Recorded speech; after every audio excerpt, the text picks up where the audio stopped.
Hello everyone, welcome to online PDA 24. As I promised, I will complete the SEBI Grade A IT officer. Right now I am here for you. मैं आपके SEBI Grade A officer के लिए आ चुका हूँ, IT officer के लिए, जो मैंने आपको प्रॉमिस किया था कि मैं एक नया इनिशिएटिव शुरू करने वाला हूँ। तो वो उसके लिए मैं वीडियो बना रहा हूँ। मैंने इंट्रोडक्शन वीडियो ऑलरेडी पहले बनाया था, जिसमें मैंने आपको बेसिक डिटेल बताई थी कि मैं क्या क्या कवर करने वाला हूँ। ये जो वीडियो होगा मेनली हम 2 फेज़ में होगा। 70% हमारा फेज़ 2 होगा, जो फेज़ 2 होगा जो पाइथन आएगी, और 30% हमारा फेज़ 1 होगा। 70% जो फेज़ 2 है, इसमें मैं पूरा का पूरा IT पार्ट, जो हमारा सेकंड फेज़ है जिसमें पाइथन में कोडिंग आएगी, मैं पूरा का पूरा कवर करूँगा। ये मैं आराम से आपको स्लो समझाऊँगा। तो अगर मैं बीच में पॉज लेता हूँ तो आप समझिए कि मैं आपको टाइम दे रहा हूँ। और जो फर्स्ट वाला है 30%, उसमें देखिए बैंक भी आएगा और आपका IT सेक्टर भी आएगा। तो IT सेक्टर तो मैं पूरा आपको बता दूँगा, नो डाउट। बैंक वाला मैं जीके और थोड़े बहुत टॉपिक है जो आपको हेल्प करता रहूँगा, लेकिन बैंक वाला आप और भी सोर्स से पढ़ सकते हैं, क्योंकि मेनली मेरा इनिशिएटिव था वो था IT वाला। क्योंकि आपको पता है कि फेज़ 2 और फेज़ 1 का IT सेक्टर कोई भी नहीं पढ़ा रहा है सेबी में, इसलिए मेरा इनिशिएटिव ये था कि मैं आपको पढ़ाऊँ तो सिर्फ फेज़ 1 और फेज़ 2 IT के लिए पढ़ाऊँ। और ये दोनों ही बहुत इंपॉर्टेंट है क्वालिफाई करने के लिए। आप दोनों में से एक को भी मिस नहीं कर सकते, तो आपको दोनों पढ़ने होंगे। और मेन फोकस हमारा फेज़ 2 पे रहेगा, क्योंकि फेज़ 1 में आप बैंक से भी नंबर स्कोर कर सकते हैं और IT से भी, लेकिन फेज़ 2 में आप नहीं ले पाए तो आप जॉब नहीं ले पाओगे। हमारा मेन मोटिव है जॉब लेना, ना कि फेज़ 1 और फेज़ 2 क्लियर करना। फेज़ 1 क्लियर कर लिया और फेज़ 2 नहीं क्लियर कर पाया तो मतलब नहीं है, हमें जॉब लेनी है। आप समझ रहे हो हमारी बात। फेज़ 1 जो है वो सिर्फ क्वालिफाई होगा, मैं यहाँ लिख दिया क्वालिफाई, जिसमें हमें IT सेक्टर में आप ये मान के चलो कि आपको 60 नंबर लाने हैं, 50 से 60 नंबर, और बैंक में आपको लाने हैं 60 से 70 नंबर, तो आपकी कट ऑफ ईजीली निकलेगी। ये कोर्स जो है ये मैं आपको पास करवाऊँगा, मेरी गारंटी है फेज़ 1 में। और फेज़ 2 में मैं आपके कट ऑफ से 15 नंबर एक्स्ट्रा लाऊँगा। मतलब आप मेरी बात समझिए, 15 नंबर मैं इसलिए बोल रहा हूँ फेज़ 2 में, मैं लिख देता हूँ 15 नंबर, क्योंकि फेज़ 2 में आपकी मेरिट लिस्ट नंबर ऐड होते हैं, फेज़ 1 में ऐड नहीं होते। फेज़ 1 में से पास हो जाएंगे तो हमारा काम हो जाएगा IT सेक्टर में और फिर बैंक सेक्टर में। फेज़ 2 में आपको कोडिंग करनी है, कोडिंग के बाद नंबर लाने, नंबर को कट ऑफ के लिए करनी है, कट ऑफ के बाद भी आपके नंबर 15 से 20 नंबर ज़्यादा होने चाहिए, जब जाके आपका मेरिट लिस्ट में नाम आ पाएगा। I hope you get it what I want to say right now. तो ये मेन मोटिव है हमारा कि हम फेज़ 2 और फेज़ 1 दोनों की दोनों कवर करेंगे IT सेक्टर को फोकस करके। क्योंकि देखिए ये ऐसी चीज़ है जो आपको एक दिन में नहीं पढ़ा सकता, इसके लिए आपको बहुत मेहनत करनी पड़ेगी और कंटिन्यू मेरे साथ एफर्ट लगानी पड़ेगी। और फेज़ 2 का एफर्ट मैं इसलिए बोल रहा हूँ कि फेज़ 2 जब आप करोगे तो आपके दिमाग में ज़्यादा जोर पड़ेगा, जिसकी वजह से जो फेज़ 1 के सब्जेक्ट्स है वो आपको पढ़ने में आसानी होगी। क्योंकि most of the person are from non IT background. जो बैंक की तैयारी कर रहे हैं वो तो IT से बहुत कम होते हैं, 10% होगा, लेकिन वो 10% कम है। तो आप लोगों को डर निकालने के लिए मुझे पहले IT सेक्टर के फेज़ 2 वाले टर्म्स यूज़ करने पड़ेंगे, जिसके बाद अगर मैं फेज़ 1 पढ़ाऊँ तो आपको थोड़ा इजी मिले। फेज़ 1 और फेज़ 2 चलेगा एक साथ ही, टेंशन मत लीजिए आप, ये दोनों एक साथ चलेंगे। लेकिन जो मेरी स्ट्रेटजी है वो बहुत इंपॉर्टेंट है, वो फॉलो करना बहुत इंपॉर्टेंट है, क्योंकि मैं एक IT सेक्टर का बंदा हूँ, मैं बैंक के पेपर भी दे चुका हूँ, क्वालिफाई भी हूँ, तो मुझे दोनों में बहुत इंटरेस्ट है। तो आपका इंटरेस्ट पैदा करने के लिए मुझे इनिशिएटिव लेना होगा। हमारा जो ये पहला जो मेरा वीडियो बना रहा हूँ ये मेनली बेसिक डिस्कशन होगा पाइथन का, और हमारा इंस्टॉलेशन प्रोसेस होगा। अब आप देखिए कि जो बेसिक डिस्कशन है पाइथन, उसमें बताओ वो पाइथन होती क्या क्या है, पाइथन को किस जगह चलाते हैं, पाइथन को कैसे यूज़ करते हैं। और ये जो हमने स्क्रीन आपको दिख रही है जिसमें पाइथन ट्यूटोरियल लिखा है, जुपिटर लिखा है, एनाकोंडा लिखा है, स्पाइडर लिखा है, पाइथन लिखा है, ये सब क्या है? कोई बता सकता है? कमेंट करके बताइए।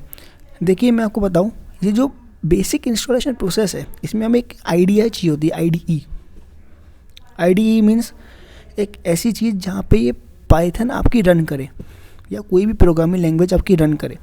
जैसे हम नोटबुक होती है, हम कॉपी में कुछ भी लिखते हैं तो हमें नोटबुक चाहिए होती है, वैसे इसमें IDE चाहिए होती है। जब हम ये IDE यूज़ करते हैं तो हम पाइथन के प्रोग्राम लिख सकते हैं। प्रोग्राम मीन्स एक ऐसी लैंग्वेज जिसके थ्रू हम मशीन को समझा सकते हैं। तो एनाकोंडा मेन हमारा इंपॉर्टेंट है, और जुपिटर, क्योंकि एनाकोंडा और जुपिटर अगर आपने यूज़ कर लिया तो आप 99% पाइथन इजीली यूज़ कर पाओगे। बाकी स्पाइडर और पाइथन भी अलग अलग है, लेकिन एनाकोंडा और जुपिटर ऐसा है जिसमें आपको सब कुछ मिल जाता है। मतलब जितने भी आइटम्स है जुपिटर, स्पाइडर, पाइथन, ये सब मिल जाता है। ये मेरी गूगल की फाइल है, गूगल का विंडो है। इसको तो नीचे करता हूँ मैं, थोड़ा वेट, नीचे करने दीजिए। ये वीडियो लेट इसलिए आ रहा है क्योंकि यार मैं खुद आईटी में काम करता हूँ, टाइम नहीं निकाल पाता। ये मेरा स्क्रीन मैंने नीचे करी। अब मैं आपको थोड़ा बहुत पाइथन के बारे में मेन बेसिक बताता हूँ कि पाइथन है क्या। देखिए, पाइथन जो है हमारी एक प्रोग्रामिंग लैंग्वेज है। पाइथन जो है वो हमारी एक प्रोग्रामिंग लैंग्वेज है, लेकिन पाइथन की एक ख़ास बात है, ये प्रोग्रामिंग लैंग्वेज तो है, PROGRAMING, प्रोग्रामिंग लैंग्वेज, लेकिन साथ में ये हमारी स्क्रिप्टेबल लैंग्वेज भी है। मतलब आप मेरी बात समझिए, प्रोग्रामिंग लैंग्वेज तो है लेकिन साथ में स्क्रिप्टेबल लैंग्वेज भी है। प्रोग्रामिंग लैंग्वेज वो जिसमें हम प्रोग्राम लिखते हैं, और स्क्रिप्टेबल जिसमें लिंक होते हैं, स्क्रिप्ट लिखी जाती है। जैसे कोई पिक्चर होती है, उसमें डायरेक्टर पूरा प्रोग्राम सेट करता है, लेकिन जो स्क्रिप्ट राइटर होता है वो बहुत इंपॉर्टेंट होता है। हमारी C++, जावा और भी बहुत सी प्रोग्रामिंग लैंग्वेज है, जैसे आपकी .NET, ये सब प्रोग्रामिंग लैंग्वेज है। और जो हमारी जावा स्क्रिप्ट है वो हमारी स्क्रिप्टेबल लैंग्वेज है, लेकिन पाइथन दोनों हैं। ये बहुत बड़ा इंपॉर्टेंट खासियत है। ये पूछ सकते हैं कि पाइथन स्क्रिप्टेबल है, प्रोग्रामिंग है, तो आप बताओगे दोनों। जो जावा स्क्रिप्ट है वो स्क्रिप्टेबल है, मैंने लिख दिया जावा स्क्रिप्ट यहाँ पे। तो ये चीज़ आपको, पहला बेसिक कंसेप्ट है कि आपको पता होना चाहिए कि पाइथन हमारी प्रोग्रामिंग लैंग्वेज है एज वेल एज हमारी स्क्रिप्टेबल लैंग्वेज है। मतलब ये दोनों काम हमारे लिए कर सकती है। जावा स्क्रिप्ट जो है वो हमारी सिर्फ स्क्रिप्टेबल लैंग्वेज है, जिसमें हमारे लिंक लगते हैं ना, जैसे हम किसी वेबसाइट पे जाते हैं, लिंक क्लिक करते हैं, कहीं पे कहीं पहुंच जाता है। ये सारे काम क्या करता है? जावा स्क्रिप्ट करती है। HTML, CSS, जावा स्क्रिप्ट, ये तीनों का नाम लिया जाता है। आजकल जावा स्क्रिप्ट दोनों लैंग्वेज पे काम आने लग गई, लेकिन मोस्टली स्क्रिप्टेबल में होता है। इसलिए हम मोस्टली पाइथन यूज़ करते हैं, क्योंकि पाइथन हम हर जगह यूज़ कर सकते हैं, फ्लेक्सिबल लैंग्वेज है। तो ये आपका बेसिक पार्ट। मैं फिर से थोड़ा बहुत बता दूं पाइथन का होता क्या है, कैसे होता है, किस जगह होता है, क्योंकि ये चीज़ बहुत इंपॉर्टेंट है कि लोगों को यही नहीं पता होता कि पाइथन प्रोग्रामिंग लैंग्वेज है या पाइथन स्क्रिप्टेबल लैंग्वेज है। तो आपको ये चीज़ पता होनी चाहिए कि पाइथन जो है वो हमारी स्क्रिप्टेबल लैंग्वेज है या स्क्रिप्ट लैंग्वेज है, और ये दोनों हैं। तो ये सवाल मैं फिर बोल रहा हूँ पक्का आएगा, क्योंकि हर प्रोग्रामिंग का पहला सवाल यही होता है कि पाइथन कौन सी लैंग्वेज है। पाइथन प्रोग्रामिंग है, स्क्रिप्टेबल है, तो आपको पता होना चाहिए पाइथन दोनों लैंग्वेज है। मैं बार बार ये बातें इसलिए बोल रहा हूँ क्योंकि मैं बेसिक हिंदी में पढ़ा रहा हूँ, बेसिक इस तरह पढ़ा रहा हूँ कि आपको नॉलेज मिल जाए। मुझे आपको प्रोग्रामर नहीं बनाना है।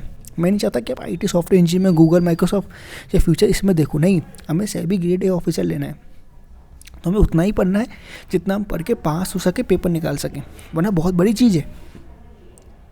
देखिए, उतना ही समझिए जितना सेबी में काम है। मैं आपको पूछूं कि सॉरी, इंडिया की राजधानी क्या है, तो आप बता दो दिल्ली। अब मैं पूछूं यार दिल्ली के बारे में कुछ और बताओ, तो आप थोड़ा बहुत बता दोगे। लेकिन मैं आपको ज़बरदस्ती बोल रहा हूँ अहमदाबाद भी पढ़ो, गुजरात भी पढ़ो। अरे क्यों पढ़ो भाई, जब हमें मतलब ही दिल्ली से है। तो सेबी गेट में 2 पार्ट है, बैंकिंग और IT, जो मैंने यहाँ लिखे हैं, और दोनों के अंदर कोडिंग बहुत इंपॉर्टेंट है। मतलब आप सेबी में जो काम कर रहे हो उसमें आपको कोडर का काम मिलेगा, और IT में तो कोडर का मिलता ही है। तो मेरा मेन फोकस है कोडर। बैंकिंग आप 3-4 साल का जो बंदा है जो दे रहा है वो IT नहीं जानता, ये मेरी गारंटी है। जो बंदा बैंकिंग की तैयारी कर रहा है 3-4 साल का या 2 साल का, उस IT की नॉलेज नहीं होगी, अगर वो नॉन IT बैकग्राउंड से है तो। लेकिन जो कोडर है वो जानता है, उसे बैंकिंग की नॉलेज नहीं होगी। तो मेरा मेन फोकस है कि IT आपको आनी चाहिए, क्योंकि बैंकिंग आप पढ़ के निकाल सकते हो, IT आप बिना पढ़े नहीं निकाल सकते।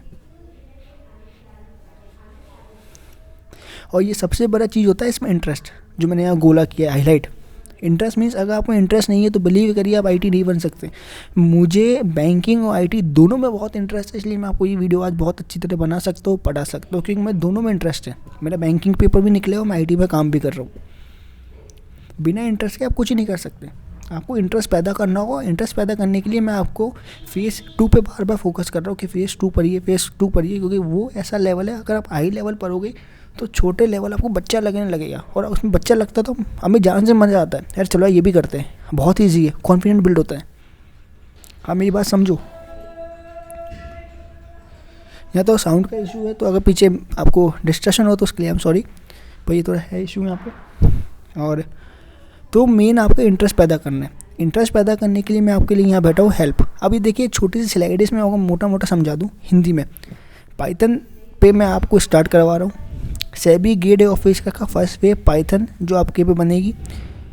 दूसरा जो हमारा मेंस होगा सेकंड फेज़, उसमें पूरी कोडिंग आएगी, ठीक है। सेकंड फेज़ में मैं आपके लिए, ऐसा नहीं है फर्स्ट फेज़ में आपको पढ़ा हुआ नहीं, सेबी गेट ऑफिस का फर्स्ट फेज़ है उसमें सब पढ़ा हुआ जो, लेकिन जो फर्स्ट फेज़ है उसमें मैं आपको Linux, data analyst, AWS, network, SQL और साथ में C++, जावा में C++ पढ़ा हुआ कि तीनों में से एक भी आएगी तो आप अच्छी तरह क्वालिफाई कर पाओगे। मैं आपको C++ के बेसिक रूल समझा दूँगा, क्योंकि अगर ये C++ और जावा ये तीनों पढ़ने बैठे आप तो यकीन करिए 6 महीने खा जाएगी।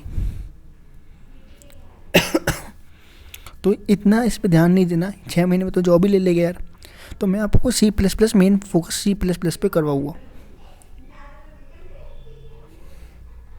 तो आपको बस ये याद रखना है कि आपको कौन कौन सी लैंग्वेज पे कमांड करनी है। हमें C++ पे, पाइथन पे, SQL पे, R पे और 1-2 लाइनें इन सब पे। 10 नंबर की C++ आएगी, 10 नंबर बहुत होते हैं।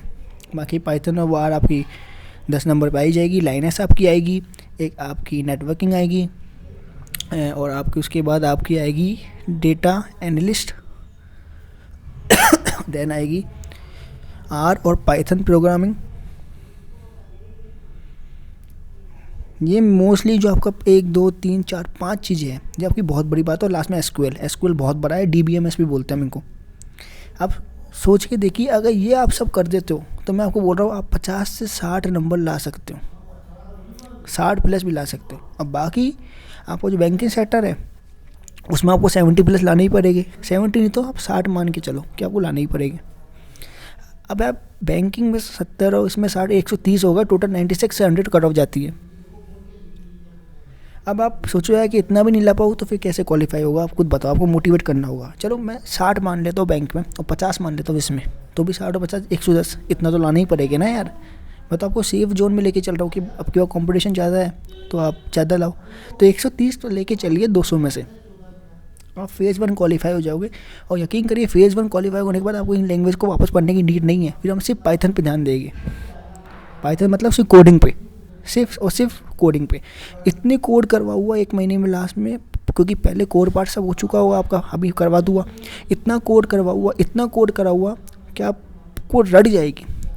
किस किस जगह काम आती है वो मैं लिख रहा हूँ। देखिए पाइथन काम आती है वेब डेवलपमेंट में, ये सवाल आ सकता है कि पाइथन कहाँ पे काम आती है। दूसरी आती है ऐप डेवलपमेंट में, मतलब web development website, app development means application builder.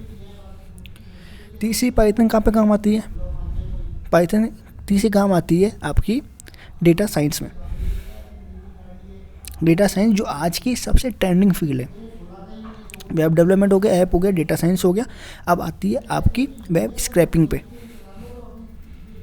ये मैं आपको गिने चुने चीज़ बता रहा हूँ, इसलिए सोचना पड़ रहा है, वरना लिखने में बहुत चीज़ें पूछे नहीं जाते, ये पूछी जाएगी। ऐसे तो बहुत सी चीज़ें हैं, आप कुछ भी कर सकते हो। डेटा एनालिस्ट भी होता है,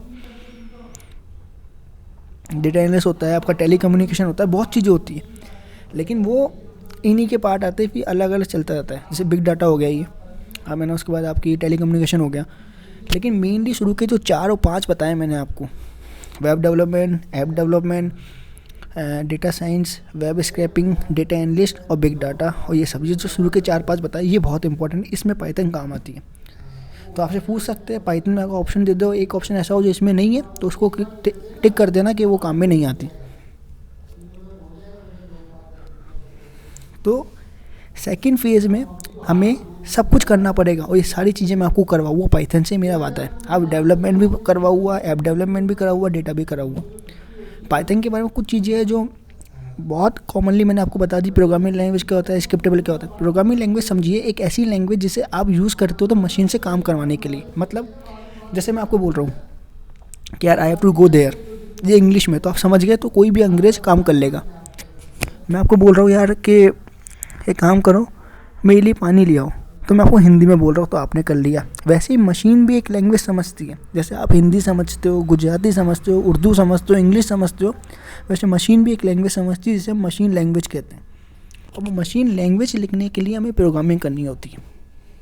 प्रोग्रामिंग हम लिखते नॉर्मल लैंग्वेज में ही है, इफ़ एल्स इंग्लिश की जो वर्ड यूज़ करके, उसके पीछे जो काम होता है वो मशीन लैंग्वेज में होता है। उस मशीन लैंग्वेज को लिखने के लिए हमें प्रोग्रामिंग करनी पड़ती है। जैसे मैंने यहाँ लिखा हिंदी, तो आपको समझ में आ गया हिंदी। अब मैं लिख रहा हूँ इंग्लिश, तो आपको आ गया इंग्लिश। ऐसे एक लैंग्वेज होती है प्रोग्रामिंग, तो उसको समझ में आ जाएगी प्रोग्रामिंग। तो पाइथन हमारी प्रोग्रामिंग लैंग्वेज है। प्रोग्रामिंग लैंग्वेज और भी बहुत है, ऐसा नहीं सिर्फ पाइथन है, जावा है, C++ है, और आपकी C# है, .NET है, बहुत सारी है। लेकिन प्रोग्रामिंग अभी हम पाइथन की बात कर रहे हैं, तो हमारा मेन फोकस होना चाहिए पाइथन पे। आई होप आपको अभी तक का समझ में आया होगा, और जो चीज़ भी डाउट हो मुझे कमेंट करके बताइएगा। देखिए मैं फिर लिख दिया मैंने, जो मैं ऑलरेडी समझा चुका हूँ कि पाइथन हमारी कहाँ कहाँ काम आती है। सबसे इंपॉर्टेंट बात है पाइथन में रिक्वायरमेंट क्या है। बच्चे डर जाते हैं, सर हम तो नॉन कोडर है, हम नॉन IT है। कोई मतलब नहीं है भाई, अगर आपने कभी भी प्रोग्राम नहीं करी तो भी आप पाइथन सीख लोगे। मैंने साफ साफ लिखा हुआ है, यहाँ पढ़ लो, एरो बना दिया। मतलब तुमने कभी भी पाइथन नहीं सीखी तो भी तुम पाइथन कर लोगे, कोई बुरी बात नहीं है। और आप ये सोच के चलिए आपको पाइथन सिखा रहा हूँ, तो फ्यूचर में अगर कोई कंपनी, कोई जॉब प्राइवेट भी हो जाती है गवर्नमेंट से, तो भी आप पाइथन कर सकते हो। बहुत ईजी लैंग्वेज है, सबसे ईजी लैंग्वेज है पाइथन। और सबसे बड़ी बात है फ्लेक्सिबल बहुत है। फ्लेक्सिबल मतलब जैसे आप डेवलपमेंट कर रहे हो, मैंने बताया, आप स्क्रैपिंग कर रहे हो, आप डेटा साइंस कर रहे हो, आप डेटा एनालिस्ट कर रहे हो, आप एप्लीकेशन बना रहे हो, वेबसाइट बना रहे हो, हर जगह पाइथन यूज़ है, तो फ्लेक्सिबल हुई ना, हुई नहीं हुई आप बताइए। तो ये चीज़ें बहुत इंपॉर्टेंट है जो मैंने आपको मेन बेसिक बताया। ये इसको नोट डाउन कर लेना आप कि प्रोग्रामिंग होती है, स्क्रिप्टेबल होती है, फ्लेक्सिबल है, ऑब्जेक्ट ओरिएंटेड है, ये सारी बातें आप नोट डाउन कर लीजिए। अब आता है मेन हमारा जो फोकस है आज का, कि जुपिटर और IDE क्या होता है। जैसे मैंने बताया कि देखिए हर चीज़ की एक IDE होती है। मतलब जैसे मैं बोलता हूँ स्कूल पे आना, तो मैम क्या बोलती है, कल कॉपी लेके आना। तो मतलब क्यों, क्योंकि उस कॉपी पे आपको नोट्स लिखवाएगी।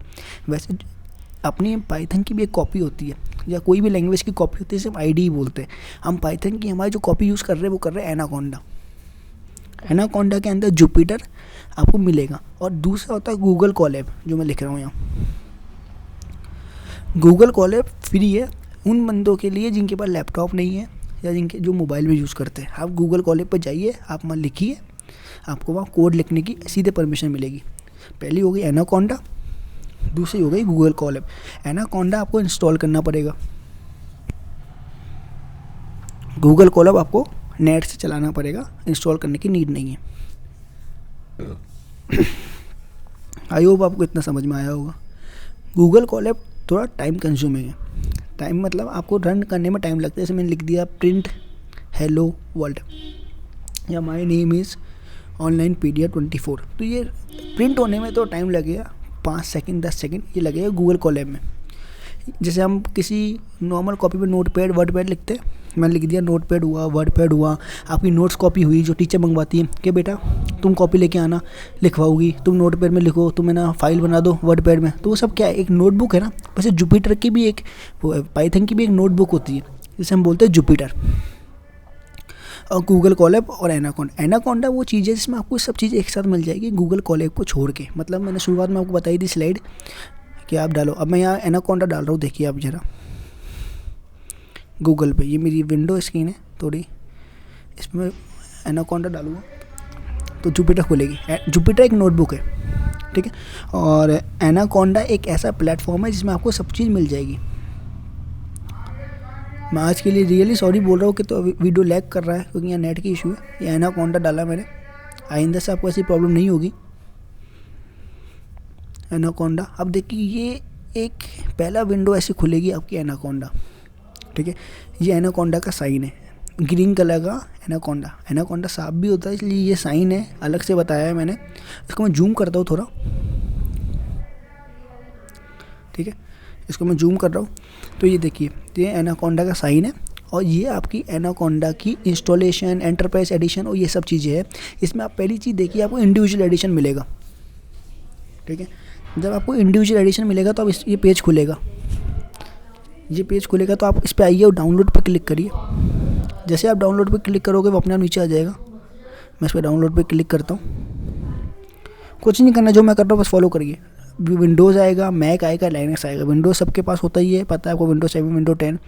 मैक ऑपरेटिंग सिस्टम मोटा मोटा समझिए जो एप्पल में चलता है। लाइनक्स अपने आप में एक ऑपरेटिंग सिस्टम होता है जो ब्लैक कलर की स्क्रीन होती है, और सब कुछ मैनुअली होता है। तो ये होता है। अब विंडोज़ पे आप क्लिक करिए। अगर आपका 64 बिट है, 34 बिट है, तो आप जो चाहे वो कर सकते हैं। ये कैसे पता चलेगा? अपनी प्रॉपर्टी में जाके आप चेक कर सकते हैं। अपनी जो डेस्कटॉप पर प्रॉपर्टीज़ है उसमें जाके चेक करिए, आपको दिख जाएगा। ठीक है, अब देखिए मैंने यहाँ जुपिटर नोटबुक खोला, ये अलग चीज़ है। मैं आपको एनाकोंडा खोल के दिखाता हूँ। ये मैंने एनाकोंडा पे क्लिक किया। जब आप नीचे क्लिक करोगे तो एनाकोंडा की ऐसी फाइल खुलती है। ठीक है, अब ये एनाकोंडा खोला, ये जुपिटर की फाइल है। ये जुपिटर है, यहाँ पे हमें कोड लिखना है। या न्यू का बटन आएगा, इस पर मैं क्लिक करूँगा तो इस पर आप न्यू पे जाके कोई भी एक फ़ाइल का नाम लिख सकते हो, ABCD, और फिर वहाँ पे आपको कोड लिखना होता है। वो हम अगले वीडियो में समझेंगे, अभी सिर्फ इंस्टॉलेशन पार्ट है। ये हमारा एनाकोंडा खुल गया। मैं कहाँ गया? डेस्कटॉप पे गया, स्टार्ट पे जाके एनाकोंडा क्लिक कर दिया, मिला जो सॉफ्टवेयर है। अब देखिए जुपिटर एक है लैब और दूसरी जुपिटर नोटबुक। हमें लैब नहीं खोलनी, हमें जुपिटर नोटबुक जो है ना 2nd नंबर की, उसको लॉन्च करना है। मैं ये एरो बना देता हूँ, वेट, पेन का है, ये रहा, ये वाला एरो। ठीक है, तो ये जो जुपिटर नोटबुक है, हमें इसे यूज़ करना है, हमें इसे लॉन्च करना है। जब आप इसे लॉन्च करोगे, आप देखो बाकी हर चीज़ है, स्पाइडर है, QT है, सब है। मतलब एनाकोंडा एक ऐसी चीज़ है इस पर आपको सारे सॉफ्टवेयर एक साथ मिल जाते हैं। तो हमें यूज़ करनी है जुपिटर नोटबुक। जैसे आप जुपिटर नोटबुक यूज़ करोगे तो आपको एक अलग सा इंटरफेस मिलेगा जो मैंने आपको दिखाया। एनाकोंडा में यूज़ करना है, हमें एनाकोंडा डाउनलोड करना है। एनाकोंडा के बाद हमें जुपिटर इंस्टॉल करनी है। ये हमारा आपका आज का टास्क होगा, मोटा मोटा जो मैं आपको समझा रहा हूँ। बेसिक पढ़ा रहे हैं, एनाकोंडा यूज़ करना है। एनाकोंडा के बाद हमें जुपिटर लॉन्च करना है। पहला काम होगा, गूगल पे जाइए, एनाकोंडा इंस्टॉल करिए। सिंपल सा फंडा है, ऐसी डेस्कटॉप स्क्रीन आएगी। फिर जब आप इंस्टॉल कर लोगे तो नीचे जो बटन आता है स्टार्ट का, यहाँ पे आप सर्च करना है एनाकोंडा, आपको दिख जाएगा। या आप सीधे सर्च करना जुपिटर। एनाकोंडा करने के बाद आप जुपिटर सर्च करना लॉन्च करने के बाद। उसके बाद आपको एनाकोंडा खोलने की ज़रूरत भी नहीं है। एक बार आपने जुपिटर लॉन्च कर लिया तो आपका काम हो जाएगा। जैसे मैं दिखाता हूँ, ये आया, जैसे मैंने जुपिटर सर्च किया तो देखिए जुपिटर भी आ रहा है और एनाकोंडा भी आ रहा है। ठीक है, अब मैं सीधे जुपिटर ऑन कर लूँगा, मुझे एनाकोंडा की ज़रूरत ही नहीं। एनाकोंडा एक बार खोल के जुपिटर लॉन्च करना है बस। फिर हमारा जुपिटर खुल गया, मैं यहाँ न्यू पे गया, न्यू पे जाके कोई भी फाइल बनाऊँगा, उस फाइल में हमारा काम हो जाएगा। तो बस आपको कुछ नहीं करना, आपको सिर्फ अभी ये 2 सॉफ्टवेयर इंस्टॉल करने हैं कि आगे वाले वीडियो में बस डायरेक्टली कोड लिखना सिखा सकूँ। क्योंकि अब इतना टाइम नहीं है ना कि हम एक चीज़ मैं आपको बार बार बताऊँ। आपको सिर्फ न्यू पे जाना है, क्लिक करना है, फाइल बनानी है, उसके बाद आपको कोड लिखना है। वो मैं आपको फिर से बताऊँगा ये अगले वीडियो में, टेंशन मत लो। बस आपके पास सॉफ्टवेयर इंस्टॉल होना चाहिए।